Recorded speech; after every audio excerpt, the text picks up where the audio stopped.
Hadisnya jelas. Hadis riwayat Muslim. Ada Sahih Muslim di sini, saya bukakan. Dari sahabat Abu Hurairah. Jelas, gamblang, tegas bunyi hadisnya. Bagaimana bunyinya? Ma asfala minal ka'baini fa finnar. Pakaian lelaki yang di bawah mata kaki, neraka tempatnya. Loh, semua di dalam neraka. Saya tidak memvonis manusia, saya menyampaikan hadis Nabi. Hadis riwayat Muslim dari sahabat Abu Hurairah. Bahkan dalam hadis Abdullah bin Umar dalam Sahih Bukhari dan Muslim, Nabi menyebutkan salasatun la yukallimuhullah yaumal qiyamah wa la yuzakkihim wa la yanzuru ilaihim wa lahum adzabun alim. 3 manusia di hari kiamat tidak diajak bicara oleh Allah, tidak dilihat, tidak disucikan, dan bagi azab yang pedih. Nabi sebutkan dari 3 golongan. Al-musbil, yang isbal pakaiannya dari laki-laki. Nabi nggak merinci, kalau nggak sombong nggak apa-apa, umum bunyinya, ya kan? Jelas, gamblang, tegas bahasa Nabi. Bahkan di sana ada riwayat dari Tirmidzi, dalam Sunan Tirmidzi dan Abu Daud, bunyinya fa innal isbala minal makhilah. Sesungguhnya isbal itu sendiri adalah bentuk kesombongan, kata Nabi. Nggak apa-apa kalau nggak sombong. Kenapa? Karena dia isbal. Iya. Akhirnya cari-cari dalil, dapat hadis Abu Bakar bahwa Nabi menyatakan ketika Abu Bakar, ya Rasulullah, ya sarungku isbal. Nabi menyatakan, kamu bukan orang yang termasuk orang yang sombong. Masya Allah. Padahal kalau jujur disampaikan hadisnya, bunyi hadisnya jelas. Abu Bakar menyatakan, ya Rasulullah, ini teks hadisnya. Ya Rasulullah, inna izari yastarkhi. Itu bunyi hadisnya. Wahai Rasulullah, sarungku melorot. Apa arti melorot? Berarti apa? Sebelumnya di atas apa di bawah? Di atas. Kalau di bawah naik namanya, bukan melorot. Ya kan? Inna izari yastarkhi. Sarungku ya Rasulullah melorot. Kemudian Nabi menyatakan, kamu bukan termasuk orang yang sombong. Apa yang kita pahami berarti dari hadis itu? Kalau kita ikhlas mencari kebenaran ketika mendengar hadis ini, bukan ingin ikut, kita paksa hadis ikut hawa nafsu kita. Kalau jujur, semua orang bisa berkata bahwa Abu Bakar sarungnya isbal karena melorot, menunjukkan tidak sengaja, ya kan? Kedua, Nabi telah merekomendasi, menyatakan bahwa Abu Bakar tidak sombong dunia akhirat. Lah kita, siapa yang merekomendasi kita nggak sombong, saya dan Anda? Salah satu dosa-dosa besar adalah isbal. Ketika hal ini saya nasihatkan ingkar mungkar ke kakak saya, maka beliau mengelak dan mengatakan, bukankah sejarahnya Abu Bakar radhiyallahu anhu masih berpakaian isbal, sedangkan niat saya kan bukan untuk kesombongan. Disebutkan dalam Sahih Bukhari, barang siapa yang menjulukan pakaiannya dengan sombong, Allah tidak akan melihat dirinya di hari kiamat. Lalu Abu Bakar mengatakan, sungguh salah satu ujung celanahku biasa melorot, akan tetapi saya selalu memperhatikannya. Maka kata Nabi SAW, engkau bukan melakukannya karena sombong. Komentar Nabi SAW, hadis Bukhari nomor 3655. Bagaimana jika ada yang berdalil dengan perbuatan Abu Bakar di atas bahwasanya ia menjulurkan celananya karena sombong? Jadi saya memperbaiki dulu riwayat ini ya. Riwayatnya bukan begini bunyinya.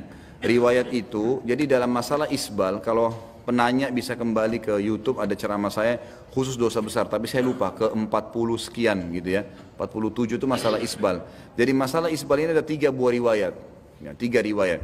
Riwayat yang pertama yang menyebutkan tentang, dan ini masih dipersisikan ulama, ada yang mendhaifkan, ada yang menghasankan, tentang teguran Nabi SAW kepada sahabat yang mata kakinya tertutup waktu sholat gitu kan. Tapi ada yang mendhaifkan, ada yang menghasankan. Kalau kita ambil riwayat ini dihasankan, maka kata para ulama, orang kalau sholat mata kakinya nggak boleh tertutup, berarti sholatnya bisa batal. Karena sahabat itu sholat, lalu Nabi SAW habis salam mengatakan, kembali wudhu dan sholatlah. Dia tidak bertanya, dia pergi langsung wudhu dan sholat. Lalu Nabi SAW waktu dia selesai sholat mengatakan, kembali wudhu dan sholatlah, sampai 3 kali. Seorang sahabat tanya di sebelahnya, kenapa ya Rasulullah? Kata Nabi, karena mata kakinya tertutup. Ini riwayat yang pertama. Kalau kita ambil derajat yang dihasankan oleh para ulama, berarti sholat sudah jelas tidak boleh. Dan ini lebih umum, jumhur ulama berpegang pada kehasanan riwayat ini. Riwayat yang kedua adalah riwayat yang disebutkan di sini, tapi bunyi hadisnya begini. Kata Nabi SAW pada saat menjelaskan, siapa yang menjulurkan pakaiannya dari atas bagi laki-laki menutupi mata kakinya karena sombong, maka tidak akan mencium bau surga. Begitu hadisnya, tidak akan mencium bau surga, gitu kan? Maka hadis ini ya menjelaskan tentang semua yang sengaja menarik menutup mata kaki itu akan tidak akan mencium bau surga. Riwayat yang lain, Abu Hurairah menambahkan riwayat di sini mengatakan ada tambahan semua yang dibawa mata kaki di neraka, gitu kan? Riwayat tentang Abu Bakar radhiyallahu anhu mengatakan kepada Nabi SAW, ya Rasulullah, kalau saya sholat celana saya melorot, kan gitu. Ini tambahan, bukan di riwayat ini. Dia ikut dengan riwayat yang pertama yang dihasankan tadi. Waktu Nabi SAW menegur orang yang sholat melorot celananya itu, sempat menutup mata kakinya, sempat Abu Bakar mengatakannya, Rasulullah, saya kalau sholat celana saya melorot, gitu kan? Turun, karena Abu Bakar radhiyallahu anhu orangnya kurus sekali, gitu kan? Orangnya sangat kurus radhiyallahu anhu.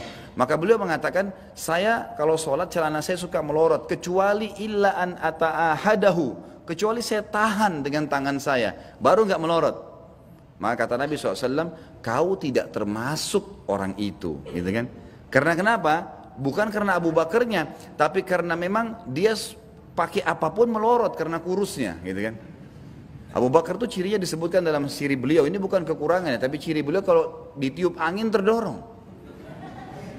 Tapi keyakinannya luar biasa, gitu kan? Itu bukan jadi tolak ukur. Jadi karena biasa orang kalau kurus sekali, diikat bagaimanapun melorot lagi, diperbaikin lagi. Itu sebabnya. Jadi ada faktor sebab, maka tidak apa-apa. Ini hadis kedua. Hadis yang ketiga riwayat Bukhari Muslim. Ini sampaikan kepada kakaknya. Kata Nabi SAW, 3 golongan yang paling berat siksaannya hari kiamat. Gitu kan? Allah tidak akan lihat mereka. Allah tidak akan membantu mereka di timbangan amal pada hari kiamat. Dan Allah siapkan azab yang pedih. Pertama, musbil. Ini global, semua yang tutup mata kakinya. Sombong atau tidak, sholat atau tidak, ini hadisnya. Ini hadis yang ketiga. Kemudian yang kedua, mannan, yang nyebut-nyebutin kebaikannya. Yang ketiga, orang-orang yang menjual, ya, baik sil'atahu bihalifil kadhib, menjual dagangannya dengan sumpah palsu, sumpah dusta. Hadis yang ketiga, riwayat Bukhari Muslim ini menjelaskan isbal itu ada sebab sombong atau tidak tetap dilarang, gitu kan? Tetap dilarang. Dan saya sudah pernah jelaskan, di dalam ceramah itu saya jelaskan, ada apa sebenarnya dengan isbal? Kenapa isbal ini dipermasalahkan? Coba ikhwan. Kenapa sih kalau celana itu dinaikkan sedikit di mata kaki? Ada orang bilang jelek, ya, jingkrang lah, apalah, ketinggalan lah, kolot lah dan seterusnya. Itu karena naik sedikit ya, ini mata kaki sedikit naik. Yang anehnya, gitu kan, ada orang-orang lebih tinggi dianggap modern, celana puntung tuh. Lebih tinggi bukan? Lebih tinggi. Kok itu nggak dipermasalahkan tuh? Ini cuma naik sedikit masalah. Lebih tinggi kok jadi modern. Dari mana nih? Ada yang lebih hebat di atas lagi. Setengah paha kelihatan. Ini nggak dimasalahkan, dianggap hebat. Bagaimana nih? Ini persepsinya dari mana nih? Pemahamannya dari mana? Jadi yang menganggap itu buruk atau tidak, itu sebenarnya persepsi dia sendiri. Karena memang kita sendiri tanamkan itu. Kenapa orang kalau pakai jas percaya diri, persepsi dia ini keren. Kenapa ada perempuan kalau acara pengantin semua kekurangan kain, bolong depan, bolong belakang. Tapi tetap jalan percaya diri. Karena persepsi dia ini keren. Mestinya akhwat kita yang pakai jilbab dan cadar, ikhwat kita juga yang sudah multazim pakai baju koko, mestinya terapkan tuh percaya dirinya.